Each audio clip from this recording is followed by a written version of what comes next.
வாழ்க்கையில் சில பிரச்சனைகளுக்கு உங்கள் மனம்தான் தடையா? அதற்கான தீர்வை குயிக்காக பார்க்கலாம் வாங்க.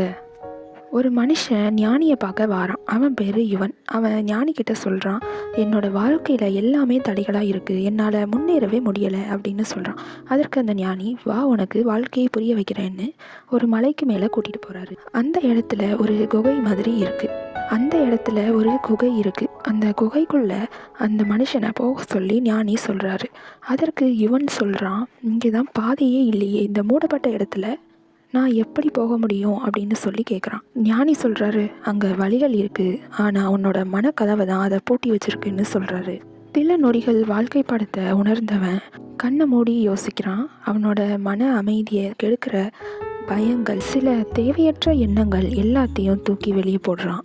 அடுத்த நொடி கண்ணை திறந்து பார்க்குறான். அவனுக்கான கதவு திறந்திருக்கு. இதை பார்த்து ஞானி சொல்கிறாரு, உனக்கான கதவு திறந்தே தான் இருக்கும், அதை உன்னோட மனக்கதவினால் நீ மூடி வச்சிருக்கிறன்னு சொல்கிறாரு.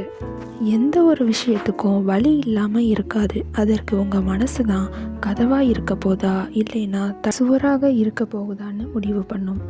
உங்கள் மனசில் உள்ள கவலைகள், குழப்பங்கள் நீங்கிறதுக்கு முதல்ல மனசில் உள்ள பீதி, சந்தேகம், குழப்பம், பழைய எண்ணங்கள் எல்லாத்தையும் முதல்ல தூக்கி தூரப்படுங்க. அதுக்கப்புறம் பாருங்கள் உங்கள் மனசு எவ்வளோ ரிலாக்ஸ்டாக இருக்குன்னு. அதற்கான கதவை நீங்கள் தான் கண்டுபிடிக்கணும்.